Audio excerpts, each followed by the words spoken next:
नर्मदे हर. नर्मदा परिभ्रमण एक निरंजन पर्व दुसरे याच्या पुढच्या भागात मी सोनाली लिखितकर तुमच्या सगळ्यांचं मनापासून स्वागत करते. तर आता आपण होतो पोयच्या इथे असणाऱ्या स्वामीनारायण मंदिरातल्या परिसरामध्ये. आता सकाळी आपल्याला इथून निघायचं होतं आणि पुढे भालोदपर्यंतचा प्रवास करायचा असं मनाने ठरवलं होतं. सकाळी तिकडनं आश्रमातून चहा वगैरे घेऊन निघाले आणि पुढे आश्रम म्हणजे मंदिर, नीलकंठधामचं जे मंदिर होतं तर तिथे चहा वगैरे हे सगळ्या गोष्टींची व्यवस्था होती आणि त्यामुळे तिथून निघाले. आणि पुढं मग वाटेत बरंच अंतर होतं, म्हणजे एक साधारण 2-1 किलोमीटर अंतर मेन रोडपर्यंत यायला लागतं. म्हणजे तिथे कुठलं वाहन वगैरे मिळत नाही. म्हणजे प्रायव्हेट गाड्या वगैरे असतील तर ते येऊ शकतात, पण तुम्हाला जर कुठं वाहन करायचं असेल पुढं जाऊन स्वतः तर तुम्हाला एकतर आधीच गाडी करून यायला पाहिजे किंवा मग त्या अंतरापर्यंत चालत जायला पाहिजे. रिक्षावाले वगैरे पण यायला तयार नव्हते सकाळी. म्हणजे अगदी एखाद दुसरीच रिक्षा होती, पण ते सुद्धा लांब पोचवायला तयार नव्हते तेवढ्या अंतरापर्यंत. तर सकाळी असं तिकडनं निघाले आणि वाटेत जाताना मला एक गोशाळा दिसली. म्हणजे ती या मंदिराचीच होती आणि बरीच मोठी होती. आणि सहज मला वाटलं की थोडंसं आत काय आहे वगैरे बघावं, तर मी थोडंसं आत जाऊन डोकावायचा प्रयत्न केला. आणि मी तसं पाहत असतानाच एक परिक्रमावासी मला दिसले की ते पण आत येऊन थोडंसं माझ्या मागूनच पाहत होते की कशी आहे गोशाळा वगैरे. तर बऱ्याच गायी वगैरे होत्या आणि गायींची नावंसुद्धा त्यांनी त्या गोठ्यासमोर वगैरे अशी छान दिलेली होती. म्हणजे एखाद्या गाईचं नाव असेल नंदिनी म्हणा किंवा कुठल्या एखाद्याचं नाव कपिला, अशी वेगवेगळ्या प्रकारची छान छान नावं त्यांनी गायींसाठी दिलेली होती. आता ते जे दुसरे परिक्रमावासी होते तर त्यांचा पण असं साधा अगदी म्हणजे वेश लुंगी आणि वरचा पांढरा एखादी बंडी वगैरे अशा टाईपचं त्यांनी घातलं होतं आणि पायात काहीच नव्हतं, म्हणजे अनवाणी चालत होते. मग थोडं अंतर ते माझ्याबरोबर चालले, म्हणजे एक 5 मिनिटं आम्ही एकत्र चालत होतो आणि तेव्हा मी त्यांना विचारलं, "तुमची परिक्रमा अनवाणी वगैरे आहे का? म्हणजे तुम्ही असं ठरवलं आहे का, की काही संकल्प वगैरे घेतला आहे का?"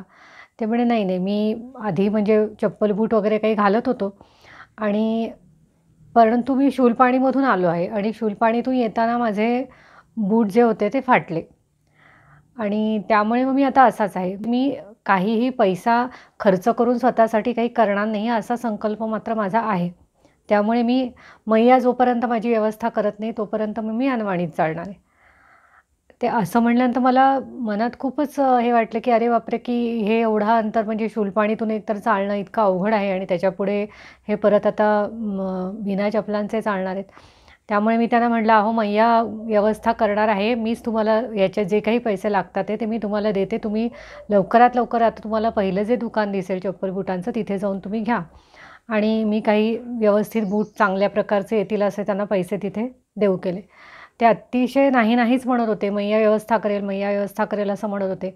मी म्हणले, "मलाच मैयानी सांगितलं व्यवस्था करायला." कारण माझ्या मनामध्ये असं सतत येत होतं की जेव्हा मी त्यांना पहिल्यांदा पाहिलं ना, तेव्हाच असं वाटत होतं की यांना काहीतरी गोष्टींची गरज आहे, असं मनामध्ये मला वाटत होतं. आणि जसं चप्पल पाहिल्या त्यांच्या पायात नाही आहेत किंवा बूट वगैरे, तर मग मला असं वाटलं की यांना काही ना काहीतरी द्यावंच.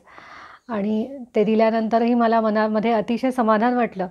आणि वारंवार अशी गोष्ट लक्षात येत होती की आपण एखादी गोष्ट देतो, तेव्हा आपण देणारे कोणीच नसतो. मैया फक्त आपल्याला माध्यम बनवत असते. म्हणजे ते पैसे कुठून तरी येतात आणि ते त्या व्यक्तीपर्यंत त्याचं दिलं जातं आणि त्याच्यामध्ये कुठलाही त्यामुळे अहंकार मनाला चिकटत नाही. कारण की आपल्याला सुद्धा बऱ्याच गोष्टी अशा मैयानी पोहोचवलेल्या असतात आणि त्यामुळे आपणही केवळ एक माध्यम आहोत असं जाणवतं. पण आपण एक केवळ माध्यम असल्याचा सुद्धा मनातून आनंद होतो. पण अहंकार मात्र नसतो. कारण मैयाच्या तटावर जर आपण खरी भक्ती आपल्या मनामध्ये जर दाटून आली तर आपल्या मनात अहंकार खरोखर शिल्लक ठेवत नाही मैया. तर मग असं त्यांना एक छोटीशी मदत करून म्हणजे मैयाच्या तर्फे मी पुढे निघाले.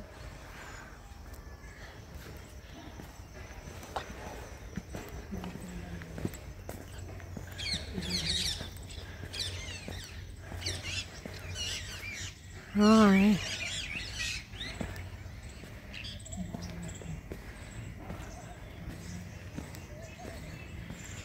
इकडे गोशाळा आहे नीलकंठ धामवाल्यांची.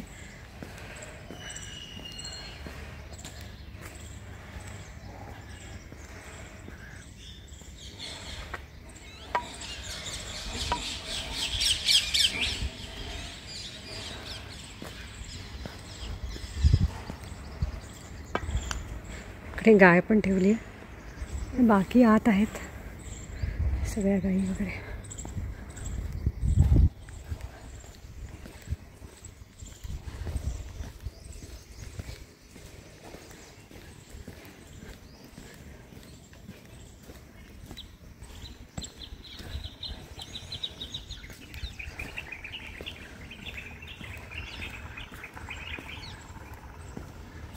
अशी नावं आहेत, सावित्री, भवानी, सुशीला. हे त्यांच्या खोल्यांची नावं असतील बहुतेक. ह्या गाई तर आता चरायला वगैरे गेल्या असाव्यात. आता तर शांत आहे.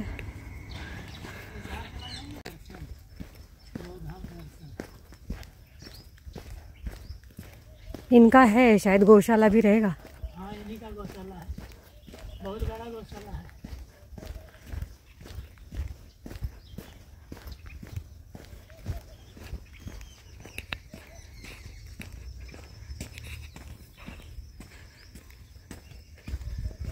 आता पुन्हा बऱ्यापैकी अंतर पुढं आलो आणि त्याच्यानंतर मग ते तर दुसऱ्या दिशेने म्हणजे त्यांना चालायचं होतं, त्यामुळे ते पुढेच निघून गेले. आणि मग मी जिथे बस वगैरे निघत असतील असा अंदाज होता त्या चौराहापर्यंत तिथे आले. हत्ती दिसला. हा मला वाटते संस्थानाचाच म्हणजे नीलकंठ धामवाल्यांचाच हत्ती, कारण काल मिरवणुकीमध्ये होता हा हत्ती. दुकानाच्या किती शेजारी उभा आहे.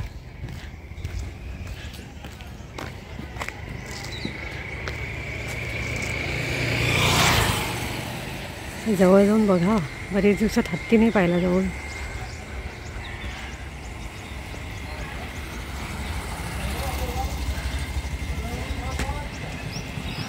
दिसतोय काळच्यात, ऊन येते डोळ्यामध्ये, कळतच नाही.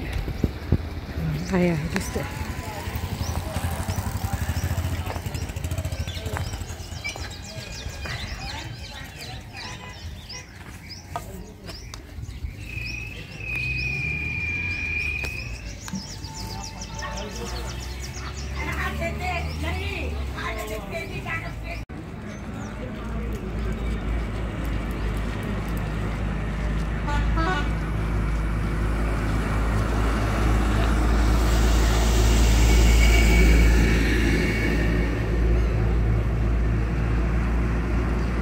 सकाळपासूनच 2 जण दिसले.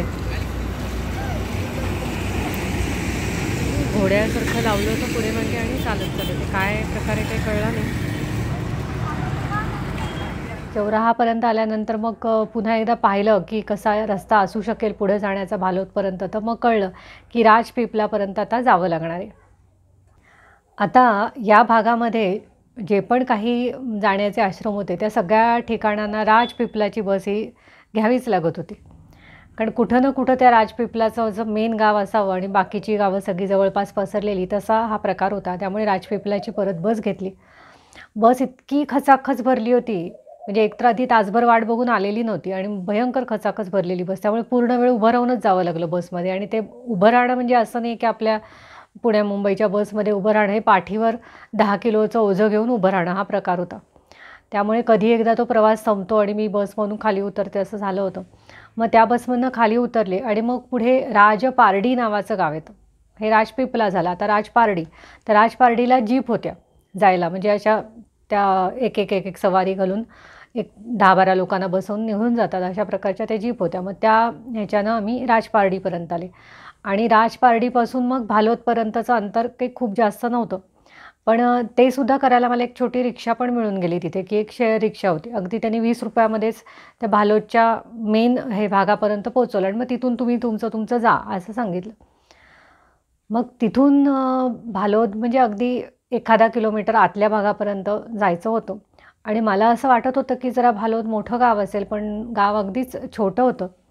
आणि म्हणजे असं वाटत होतं की अरे बापरे, म्हणजे इथे आपल्याला कशी व्यवस्था होणार आहे, काय आहे काय माहिती नाही. आणि अशा विचारांमध्ये मी भालोदच्या आश्रमापर्यंत पोचले. 1-2 जणांना वाटेत विचारावं लागलं की प्रतापे महाराजांचा आश्रम कुठे आहे, कारण भालोद म्हणजे प्रतापे महाराज हे गणित बहुतेक परिक्रमावासींच्या मनामध्ये पक्कं झालेलं असतं. म्हणजे पैदलवाल्यांना तर माहितीच असतं आणि काही वाहन परिक्रमावाले पण तिथे उतरवतात, पण त्यांची संख्या तशी कमी आहे असं मला वाटतं. म्हणजे भालोरला जाऊन मुक्काम करणाऱ्यांची कदाचित दर्शनाला वगैरे जात असतील. मला एवढी काही त्याची कल्पना नाही. तर असे सगळे वेगवेगळे वाहनांचे मार्ग अवलंबून मी भालोरच्या आश्रमात पोचले. दुपारी 12:30-1 वाजेपर्यंतच तिथे पोचून गेले मी. आता पोचल्यानंतर पाहते तर आश्रमामध्ये म्हणजे एक आधी देऊळ होतं. मोक्षनाथ महादेव असं काहीतरी नाव होतं आणि तिथे 2-4 लोकं बसलेले दिसत होते. पण त्यांनी काही तेवढं लक्ष दिलं नाही. त्यामुळे मग मी अजून पुढे गेले. मला काही कळायला मार्ग नव्हता, की एक्झॅक्टली आश्रम कुठे आहे, कुठे राहण्याची व्यवस्था होणार आहे. त्यामुळे पुढे जेव्हा गेले, तेव्हा मग लोकांनी सांगितलं, की प्रतापे महाराजांचा घर जे आहे किंवा जिथे मंदिर आहे त्यांचं, तर ते थोडं पुढे आहे अजून. मग तिथे जाऊन विचारणा केली, तर तिथे बांधकाम वगैरे काही चालू असलेलं दिसलं. म्हणजे मी गेले होते त्यावेळेला पाणी मारणं वगैरे असं सगळं चाललं होतं.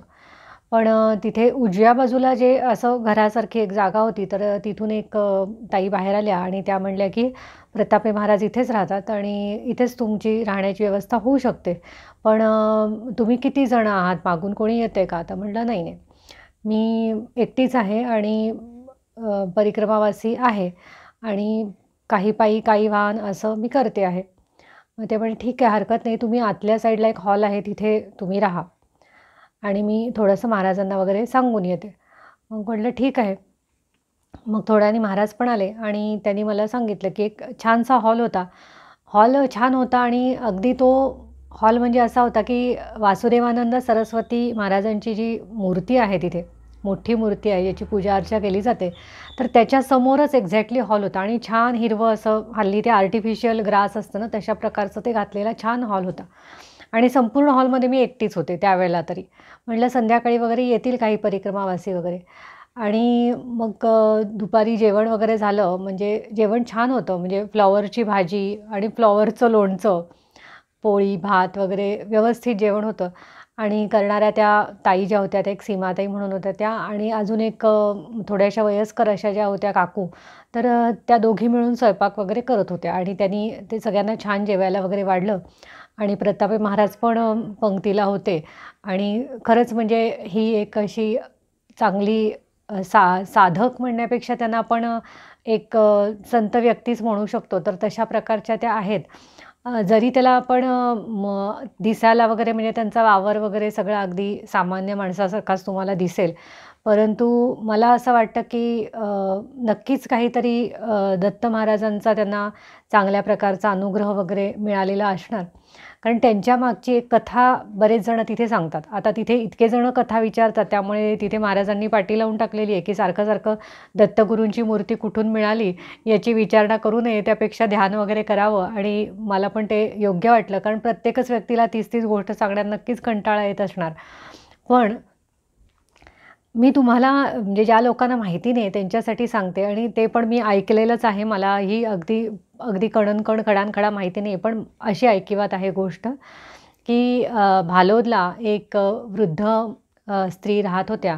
तर त्यांच्याकडे दत्त महाराजांची एक अशी पुरातन मूर्ती होती, काळ्या रंगाची आणि त्याच्यावर अशी आपण जे म्हणतो ज्याला सप्तचक्र असतात शरीरामध्ये, की जसं मूलाधार आहे, स्वाधिष्ठान, मणिपूर, हृदयचक्र, कंठचक्र, आज्ञाचक्र, सहस्राचक्र अशी वेगवेगळी जी चक्र आहेत आपली, तर ह्या चक्रांचं एक असा तेजस्वीपणा किंवा ती अशी थोडीशी प्रकाशात चमकल्यासारखी त्या मूर्तीवर दिसतात आणि अशी ती मूर्ती त्यांच्याकडे होती.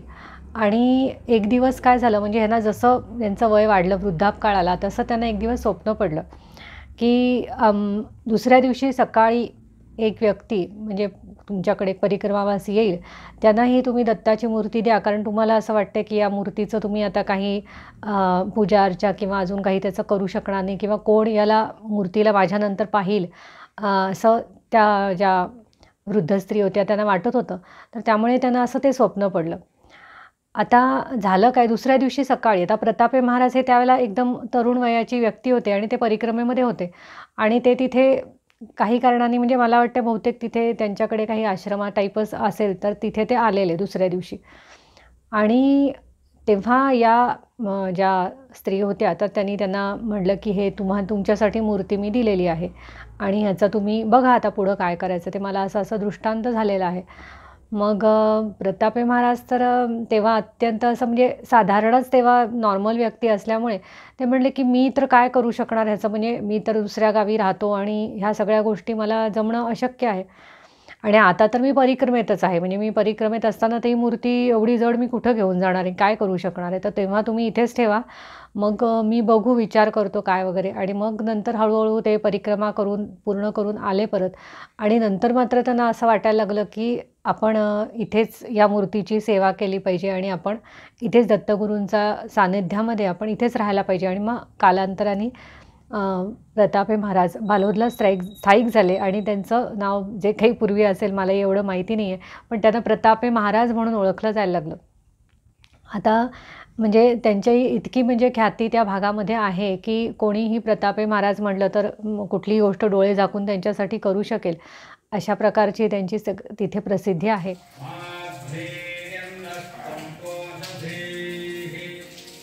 भालोदला वृक्ष आहे आणि इथेच गणपती उमटला आहे असं म्हणतात उजव्या सोंडेचा.